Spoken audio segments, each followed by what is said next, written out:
So hello everyone, Jai Shri Sham and welcome back to Management Hustles with another important topic of project management, that is project management itself. तो project management जो process है वो अपने अंदर कुछ issues लेके चलता है, कुछ sections, कुछ considerations लेके चलता है. तो वो आज हम सभी consideration इस वीडियो में discuss करेंगे. वो considerations क्या है? Forms of project organization, project planning, project controlling, human aspect of project management, different types of prerequisites for successful project implementation. ये जो 5 टाइप्स के कंसिडरेशन है ये प्रोजेक्ट मैनेजमेंट अपने अंदर लेके चलता है एज देयर कंस्ट्रेंट्स और इश्यूज. बट जो प्रोसेस है वो लास्ट में जो 6 स्टेप है वो प्रोसेस ऑफ प्रोजेक्ट मैनेजमेंट है.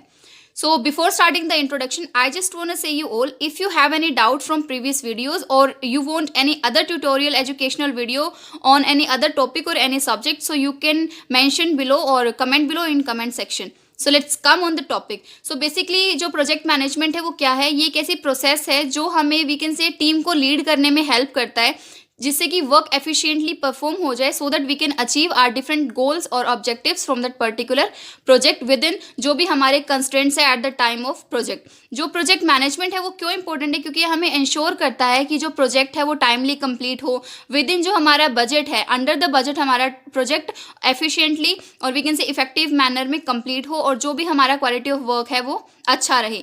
जो प्रोजेक्ट मैनेजमेंट है मैंने स्टार्टिंग में ही डिस्कस किया था, वो अपने अंदर कुछ इश्यूज को कंसर्न रखता है प्रोजेक्ट मैनेजमेंट, जिसको अंडरस्टैंड करना and we can say project management बहुत ज़्यादा इंपॉर्टेंट है. तो वो सेक्शंस और कंसिडरेशंस क्या है हमने डिस्कस किए थे, but again I am telling you all that first one is project of forms of project organisation, project planning, project controlling, human aspect of project management, and last one is prerequisites of successful project planning to study. So let's come on the first consideration, that is forms of project organization. अब project organization से तो हमें समझ आ ही रहा है कि हमने project को ऑर्गेनाइज किया है, हमने इसको एक स्ट्रक्चरल फॉर्मुलेशन दी है जिसके अंदर हम हमारा वर्क प्रोसेस हो गया या फिर जो भी हमारे लोग हो गए इसके अंदर जो वर्क करने वाले हैं जिनको different types of task provide किए गए हैं for the accomplishment of project, वो हम फॉर्म्स ऑफ प्रोजेक्ट ऑर्गेनाइजेशन में डिस्क्राइब करते हैं. अब ज़रूरी नहीं है कि यहाँ पे सिर्फ वर्क प्रोसेसेस से डिफाइन की जाए. यहाँ पे बताया जाता है या ऑर्गेनाइज किया जाता है कि जितने भी हमारे प्रोजेक्ट के अंदर मेंबर्स इंक्लूड हैं,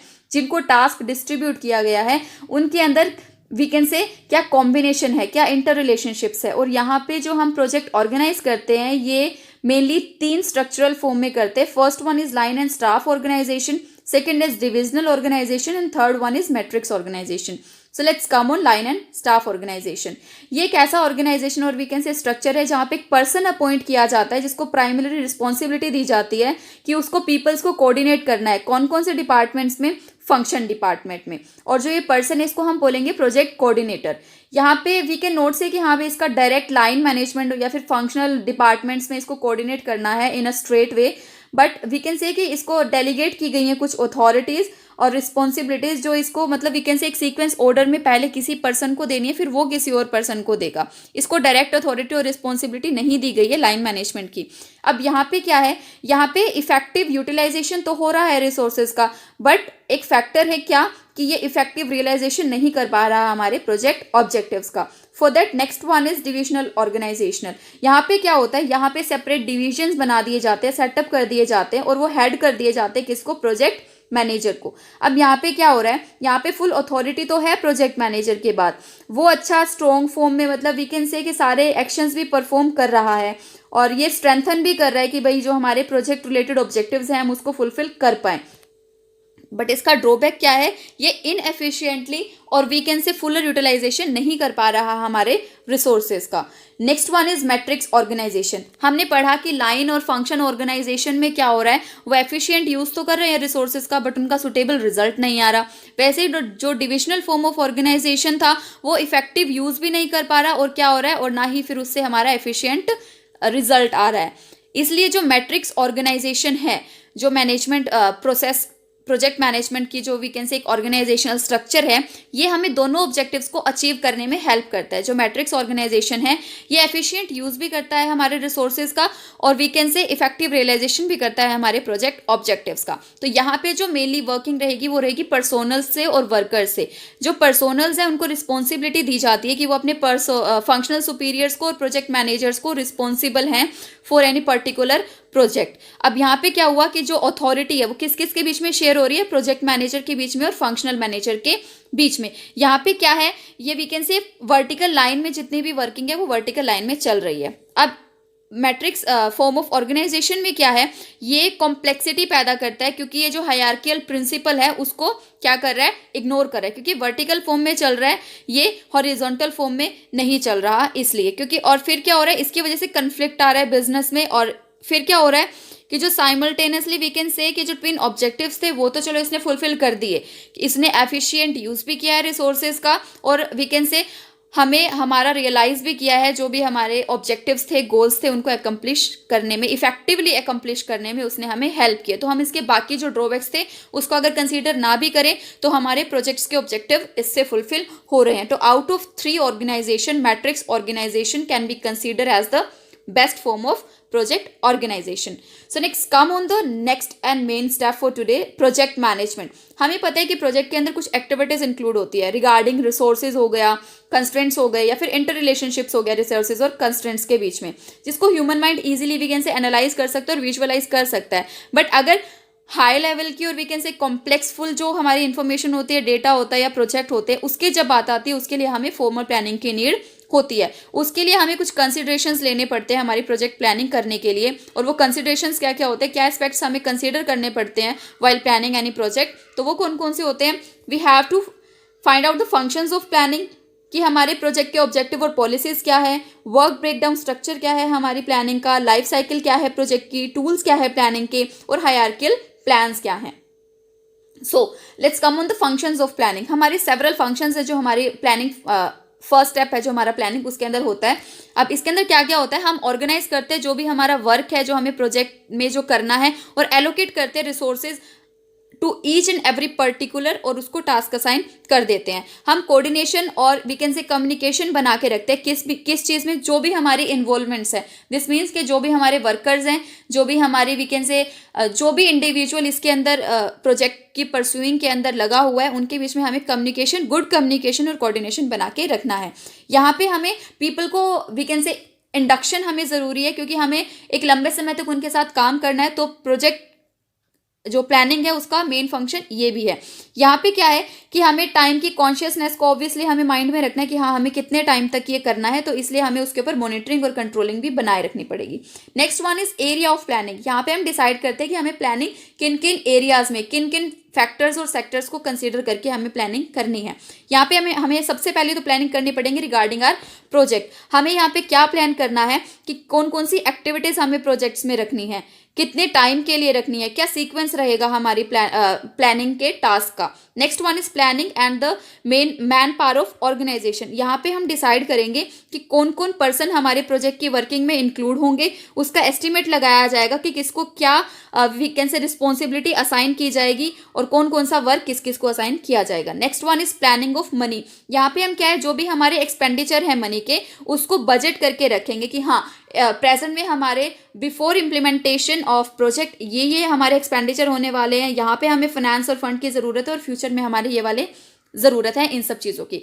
next one is planning the information system. Obviously अगर हमें मॉनिटरिंग करनी है, कंट्रोलिंग करनी है ऑफ एनी प्रोजेक्ट, हमें इन्फॉर्मेशन की रिक्वायरमेंट है कि अब तक क्या होता है और आगे क्या होने वाला है। Next is project objective and policies. हमें पता है कि अगर हमें कोई भी प्रोजेक्ट है, अगर हमें उसे ऑपरेशन में लेके आना है, तो उससे पहले हमारे जो ऑब्जेक्टिव्स है, पॉलिसीज है, हमें उससे गाइडलाइंस लेनी पड़ेंगी कि क्या क्या हमारी एक्सरसाइज होने वाली हैं इन फ्यूचर और प्रेजेंट टाइम।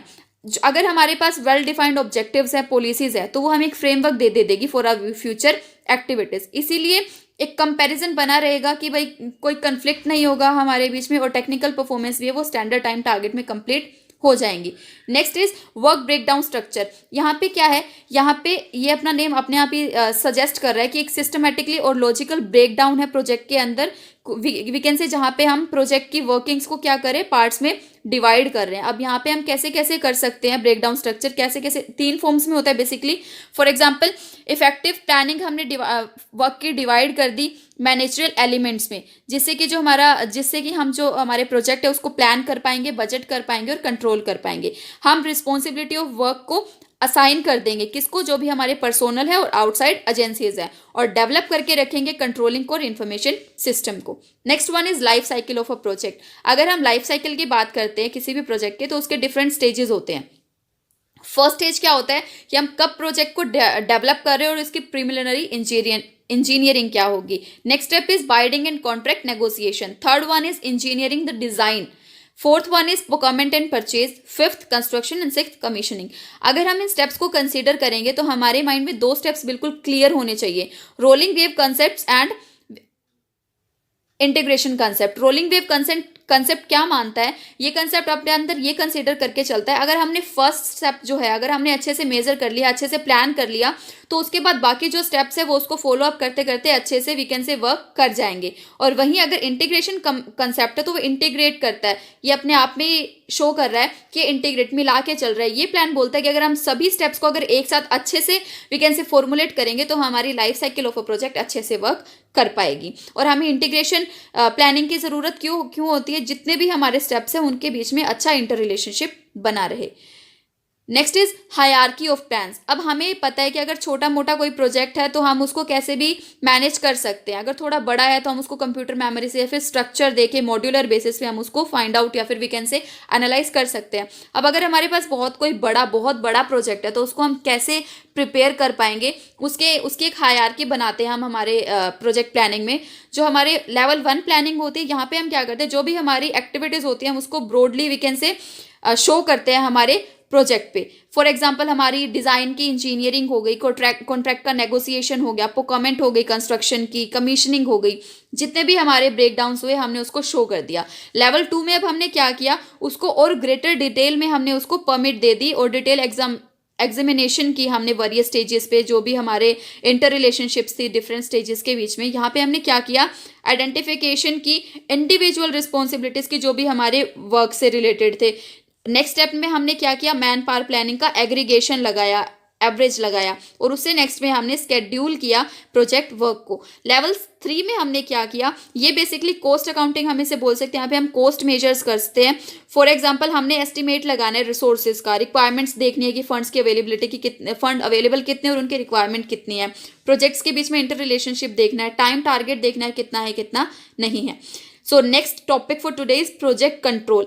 जब तक प्रोजेक्ट लॉन्च नहीं होता हमें पता है कि कंट्रोलिंग की कोई वैल्यू नहीं होती, और जैसे ही प्रोजेक्ट लॉन्च हुआ जो हमारा प्रोजेक्ट है, वहाँ पे प्लानिंग की और कंट्रोलिंग दोनों की क्या है, वी कैन से एक integrated we can say management बन जाती है प्लानिंग और कंट्रोलिंग की, जो हमें ज़रूरत होती ही होती है। और प्रोजेक्ट कंट्रोलिंग की हमें ज़रूरत क्यों होती है, बेसिकली 2 मेजर फंक्शंस को चेकआउट करने के लिए, जो हमारी मॉनेटरी परफॉर्मेंस है उनको रेगुलरली इंश्योर करने के लिए, और वी कैन से जो अचीविंग प्रोजेक्ट्स हैं हमारे उनको पर्सोनल्स को बोलने के लिए, मतलब एक तरीके से उनको गाइड करने के लिए कि ये हमारे स्पेसिफिक टारगेट्स है, ऑब्जेक्टिव्स है जिनको हमें परफॉर्म करना है, अचीव करना है।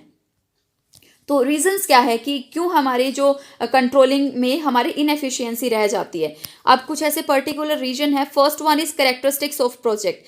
फॉर एग्जाम्पल जो हमारा अगर हम बात करें कॉम्प्लेक्सिटी बनी रहती है, किस रीज़न से, अगर हमारे पास एक वी कैन से एक ह्यूज टास्क हमें दिया गया है, बहुत सारी ऑर्गेनाइजेशन एक ही प्रोजेक्ट में वी कैन से इन्वॉल्व है, एक ही प्रोजेक्ट में बहुत सारी जो ऑर्गेनाइजेशन है वो कोऑर्डिनेट कर रही है, कम्युनिकेट कर रही है, और वी कैन से अगर किसी प्रोजेक्ट में थाउजेंड्स ऑफ एक्टिविटीज़ है, अगर हम उसका ट्रैक ले फिर उनकी फिजिकल परफॉर्मेंस चेक करें तो वो लिटरली एक स्टुपेंडस वी कैन से क्या है टास्क है। बिकॉज क्यों, इतना लंबे टास्क को और इतनी सारी ऑर्गेनाइजेशन अगर एक ही प्रोजेक्ट में लगी हुई हैं तो उसकी मेजरमेंट करना ही, उसको प्रोजेक्ट को समझना ही बहुत ज़्यादा मुश्किल हो जाएगा। Next one is people problem. अब हमें पता है कि फॉर एग्जांपल हमें पोटेंशियल प्रॉब्लम्स का पता होना चाहिए, जो भी हमारे मल्टीपल फोर्सेस है हमें उनके अंदर वी कैन से कॉम्बिनेशन का पता होना चाहिए। अगर हमें वही समझ में नहीं आ रहा तो वी कान कंट्रोल पीपल, और वैसे ही अगर पीपल को ही कंट्रोल नहीं कर पाएंगे तो हमारा इनएफिशिएंट कंट्रोल तो होगा ही होगा। Next one is poor control and information system. हमें पता है कि हमें कंट्रोलिंग और मेजरिंग के लिए इन्फॉर्मेशन की बहुत ज़्यादा रिक्वायरमेंट है, और अगर हमारे पास रीजंस हैं कुछ, क्या क्या है, डिले इन रिपोर्टिंग परफॉर्मेंसेज। अगर हमने टाइम पे परफॉर्मेंसेज की रिपोर्टिंग नहीं दी तो हमारे पास इंफॉर्मेशन सही नहीं आएगी। अगर हमारे पास जो लेवल्स है, जिन जिन लेवल पे ऑपरेशंस हुए हैं उनकी अगर हमारे पास अप्रोप्रिएट इन्फॉर्मेशन नहीं है तो भी हमारे पास इनएफिशिएंट कंट्रोल होगा एक रीजन। और नेक्स्ट क्या है, कोई वी कैन से कि हमने अपनी तरफ से ही सोच के कोई इन्फॉर्मेशन पास कर दी हमारे हायर अथॉरिटी के पास जो अनरिलायबल है, इनएक्यूरेट है, तो वो भी इनएफिशिएंट कंट्रोल का एक ना एक रीजन बनेगा। नेक्स्ट कुछ टेक्निक्स है, अप्रोचेस है, आई कैन से मैकेनिज्म है कि how can we control over project control, मतलब प्रोजेक्ट कंट्रोल की ही कुछ टेक्निक्स है मेजर। अगर हम, मैंने एक बुक सजेस्ट कर रखी है आप सबको प्रसन्न चंद की, उसके अंदर बेसिकली ये 2 अप्रोचेस ही दी गई हैं। First one is variance analysis approach. ये सबसे वी कैन से सबसे ट्रेडिशनल अप्रोच है जिसके अंदर क्या इन्वॉल्वमेंट्स होती है, ये कंपैरिजन करते हैं अपने एक्चुअल कॉस्ट का अपने बजटेड कॉस्ट से और इसका वेरिएंस डिटरमाइन करते हैं। और जो ये वेरिएंस अगर इनएडिक्वेट होता है कंट्रोल का, वो किस वजह से होता है, क्योंकि जो वेरिएंस जो निकल के आएगा वेरिएंस एनालिसिस अप्रोच में, ये इसलिए वी कैन से इनअप्रोप्रिएट है फॉर प्रोजेक्ट कंट्रोलिंग बिकॉज ये बैकवर्ड लुकिंग करता है, पास्ट की हिस्ट्री पे ये डिपेंडेंसी रखता है अपनी रादर देन फॉरवर्ड लुकिंग, और ये ineffectively we can say integrated control रखता है over project. Next one is performance analysis approach. Performance analysis एक बेटर अप्रोच है रादर देन वेरिएंसेस अप्रोच, क्योंकि यहाँ पे सिस्टमेटिकली परफॉर्मेंस को एनालिसिस की जाती है। क्यों? क्योंकि यहाँ पे वी कैन से कुछ क्वेश्चंस है जिनका आंसर फाइंड आउट इस अप्रोच में किया जाता है। फर्स्ट क्वेश्चन हो गया, जो भी हमने शेड्यूल बनाया है प्रोजेक्ट का, उसके पीछे वी कैन से कौन है, अगर उसके बीच में कोई वेरिएंस आया है, फॉर एग्जांपल हमने जो मेजरमेंट की है परफॉर्मेंस को, उसका स्केड्यूल क्या है, क्या उसके बीच में कोई मेजर वेरिएंसेस आया है, वो वेरिएंस कैसे आया, क्यों आया, कब आया और उसके क्या इंप्लीकेशंस रहेंगे। ये तो हो गया first query, we can say first question जिसका answer performance analysis approach find out करती है। नेक्स्ट क्या हो गया कि प्रोजेक्ट की कॉस्ट कितनी है, एस्टिमेट जो हमने बजट लगाया था उसके अंदर अंदर हमारा प्रोजेक्ट कंप्लीट हो गया या उससे ज़्यादा हमारा बजट लगा है, क्या कोई वेरिएंस आया है दोनों के बीच में, कैसे आया, कब आया, क्यों आया, और लास्ट क्या हो सकता है कि परफॉर्मेंस का ट्रेंड क्या है, और जो फाइनल कॉस्ट क्या रहेगी कंप्लीशन पे, प्रोजेक्ट की डेट क्या रहेगी कि कब हमारा प्रोजेक्ट कंप्लीट होगा, इंडिविजुअल मेथड क्या है इसके एनालिसिस की, ये सब चीज़ें। अब अगर हम बात करें परफॉर्मेंस एनालिसिस अप्रोच की, तो इसके बेसिकली 4 मेथड्स होते हैं। First one is budgeted cost for work schedule, second budgeted cost for work performed, third actual cost of work performed, and last additional cost of completion. So next come on next topic for today, that is human aspect of project management. अब हमें पता है अगर हमारे human relation satisfactory नहीं है तो कहीं ना कहीं जो हमारी प्रोजेक्ट की एग्जीक्यूशन है वो अच्छे से नहीं हो पाएगी। कहीं ना कहीं अगर अदर सिस्टम हम देखें तो वो कहीं ना कहीं साउंड, मतलब वी कैन से लग भी सकते हैं कि यहाँ पे सब ठीक चल रहा है, but without personnel, without human being satisfaction ये सब चीज़ें उतने अच्छे से एग्जीक्यूट हो ही नहीं सकती, क्योंकि जो टेक्निकल प्रॉब्लम्स है वी कैन से अगर हमें उनको सोल्व करना है तो हमें उसके अंदर रिसोर्सेज की इन्वेस्टमेंट चाहिएगी। तो अब कुछ वी कैन से क्या होते हैं, कुछ चैलेंजेस आते हैं ह्यूमन रिलेशन से रिलेटेड, तो वो 4 पार्ट्स में डिवाइडेड है in this slide we can C.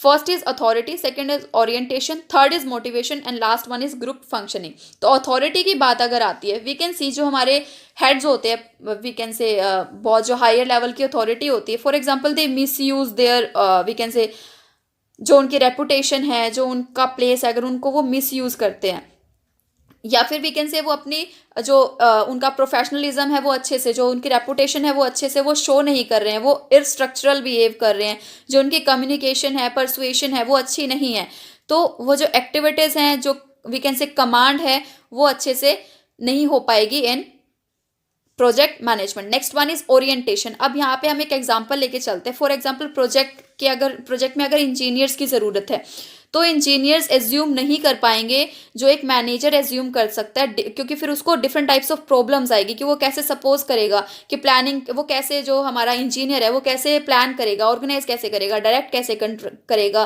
Controlling कैसे करेगा, मेजरमेंट कैसे करेगा। पहले उसे खुद को इंजीनियर से मैनेजर बनना पड़ेगा, तो उसकी ओरिएंटेशन क्या हुई, पहले अगर वो मैनेजर होगा तब वो अच्छे से क्या कर पाएगा, उसको एनालाइज कर पाएगा। Next one is motivation. अब यहाँ पे क्या है, जो हमारे we can say higher authority है उनके पास एक वो होनी चाहिए अंदर से, उनके पास एक पावर होनी चाहिए कि वो जो ह्यूमन बींग्स की नीड्स है, वी कैन से स्किल है कि वो पहचान पाए कि ह्यूमन बींग्स को क्या चाहिए क्या नहीं चाहिए, जिससे कि अगर वो कंसीडर कर पाएगा, उनके अंदर एम्पैथी होगी टू एनालाइज ह्यूमन बिहेवियर, तो कहीं ना कहीं जो सामने वाले पर्सोनल होंगे, वर्कर्स होंगे, उनको मोटिवेशन मिलेगा। Next one is group functioning. अब यहाँ पे क्या है, यहाँ पे एक्सेप्टेंस लेके चले, यहाँ पे मी ना रख के अस वाला सब कुछ वी कैन से पर्सपेक्टिव रखे। यहाँ पे वेलफेयर से वी कैन से मैच्योरिटी रखनी पड़ेगी उन्हें अपने आप में। वैसे तो ये बहुत ज़्यादा चैलेंजिंग और वी कैन से डिफिकल्ट है, बिकॉज ह्यूमन बिहेवियर को एनालाइज करना बहुत ज़्यादा वी कैन से डिफिकल्ट चीज़ है। बट यहाँ पे क्या है कि यहाँ पे उनको म्यूचुअल अंडरस्टैंडिंग्स रखनी पड़ेगी, एक्सेप्टेंस रखनी पड़ेगी, गुड कम्युनिकेशन रखना पड़ेगा, कॉर्पोरेशन रखना पड़ेगा। और प्रोजेक्ट के अंदर वी कैन से जो लीडरशिप कैपेबिलिटी है एक ह्यूमन नेचर को पर्सपेक्ट करने की, वो यहाँ पे होनी चाहिए। So this is all about human perspective. And next topic for today's pre requisites of successful project implementation. हमें पता है कि अगर हम प्रोजेक्ट की बात करें तो बहुत सारे हर्डल्स आते हैं। फॉर एग्जांपल कॉस्ट कहीं ज़्यादा लग गई, या फाइनेंस नहीं मिल रहा है, या अदर, ये तो हो गए इंटरनल फैक्टर। कुछ एक्सटर्नल फैक्टर्स भी होते हैं कि हाँ भाई हमें इफेक्ट करते हैं कहीं ना कहीं वाइल वी आर इन्वेस्टिंग और परफॉर्मिंग एनी प्रोजेक्ट। तो उसके लिए क्या है, कुछ हमारे वीकेंड से कुछ ऐसे फैक्टर्स होते हैं, कुछ पॉइंट्स होते हैं, कंसीडरेशंस होते हैं जिनको हमें कंसीडर कर लेना चाहिए so that we can implement a successful project. तो उनके क्या क्या वीकेंड से कुछ ऐसे प्रोजेक्ट्स के कुछ गोल्स हो सकते हैं, तो वो क्या क्या इंपॉर्टेंट थिंग्स हो सकती हैं, कुछ दी गई हैं इस स्लाइड्स में। जैसे first one is adequate formulation, sound project organisation, proper implementation planning, advance action, timely availability of funds, judicious equipment tendering और procurement, better contract management, effective monitoring. These are some steps regarding prerequisites for successful project implementation. So adequate formulation अगर हमें हमारे business में करनी है कि भाई हमें चाहिए कि हमारा बिजनेस में जो फॉर्मुलेशन है या इम्प्लीमेंटेशन है वो इस लेवल पे हो ही हो, तो उसके लिए फॉर एग्जांपल हमारे पास कुछ वी कैन से ड्रॉबैक्स हैं, हमारे कुछ लैकिंग पॉइंट्स हैं, हमें उनको ओवरकम करना पड़ेगा। पहले हमें ये चेक करना है कि कहीं लैकिंग पॉइंट्स है तो नहीं। अगर हमें एडिक्वेट लेवल पे रीच करना है in formulation of our project, तो हमें क्या क्या चेक करना पड़ेगा। फॉर एग्जांपल जो हमारे रिक्वायरमेंट्स है, हमने उसका पुअर असेसमेंट तो नहीं कर लिया, कहीं हमने गलत असेसमेंट कर ली हो किसी चीज़ की, हमारी इन्वेस्टिगेशन कहीं लैकिंग पॉइंट पे बिहाइंड हो उसके जो हमें लेवल चाहिए, जो हमारे प्रोसीजर्स हैं या फिर बेनिफिट्स है, कॉस्ट है, हम उसको अच्छे से मेजर नहीं कर पाए हैं, हमारे जो लिंकेज है बिटवीन जो हमारे लिंकेज है प्रोजेक्ट्स के बीच में जो लिंकर्स हैं, हमने उसको अच्छे से एनालाइज नहीं कर पाए, जो हमारे we can say experience person थे, एक्सपर्टाइज थे, उनको लैक ऑफ नॉलेज थी बट स्टिल हमने उनके ऊपर ट्रस्ट करके डिसीजंस ले लिए, या फिर हमने अंडर एस्टिमेट कर दिया कॉस्ट को या फिर ओवर एस्टिमेट कर दिया। So these can be the drawbacks related to if we want to reach adequate formulation for our project. Next one is sound organization. अगर हमें चाहिए कि हाँ भाई हमारे पास एक साउंड ऑर्गेनाइजेशन होनी चाहिए, ये फैक्टर्स कंसिडरेशंस हमारी होनी चाहिए, वर्किंग हमारी ऐसी होनी चाहिए, तो उसके लिए हमें क्या क्या चेक करना पड़ेगा कि हमारे कॉम्पिटेंट लीडर्स कौन कौन से हैं, अथॉरिटी और रिस्पॉन्सिबिलिटी है वो इक्वल डिस्ट्रीब्यूट हुई है या नहीं हमारी ऑर्गेनाइजेशन में, जो हमने जॉब असाइन की है, वर्क प्रोसीजर्स हैं जो हमारे, हम उनको टाइम टू टाइम अच्छा प्रोसीजर दे रहे हैं या नहीं, जो भी मैथड्स है, सिस्टम्स है, वो अच्छे से हमारी ऑर्गेनाइजेशन में डिफाइंड है या नहीं, सभी को पर्सोनल्स हो गए या वर्कर्स हो गए, जो भी पर्सन है, हाई लेवल अथॉरिटी हो गई, मिडिल लेवल हो गई, लोअर लेवल हो गई, उनको उनके ड्यूटीज अच्छे से असाइन है या नहीं, उन्हें सिस्टम का अच्छे से नॉलेज है या नहीं। नेक्स्ट वन इज जो भी हमारी reward we can say punishment और इंसेंटिव जो परफॉर्मेंस जो हम एस्टेब्लिश करते हैं, कल्चर एस्टेब्लिश, उसकी कंपनी में अच्छे से नॉलेज है या नहीं। Next one is proper implementation planning. अब हमारा जो प्रोजेक्ट है अगर हमें उसे अच्छे से इम्प्लीमेंट करना है तो उसके लिए भी हमें कुछ कंसिडरेशंस रखनी पड़ेंगी कि जो भी हमारी वेरियस एक्टिविटीज है प्रोजेक्ट से रिलेटेड, हम उसको एक कॉम्प्रिहेंसिव प्लानिंग दे, पहले उसे डेवलप करके रखे, हम एस्टिमेट करके रखे कि हमें कितने रिसोर्सेज की रिक्वायरमेंट पड़ेगी, हमारा टाइम ड्यूरेशन क्या रहेगा हर एक एक्टिविटी का परफॉर्म करने का, जो हमारे डिफरेंट एक्टिविटीज है प्रोजेक्ट की उनके बीच में क्या लिंक बना हुआ है या नहीं, वो इंटरलिंक्ड है या नहीं, और अगर है तो हम उनको प्रॉपर्ली डिफाइन करके रखें, पहले से ही हम स्पेसिफाई करके रखें कि हमारी कॉस्ट रिलेटेड स्टैंडर्ड्स क्या रहेंगे।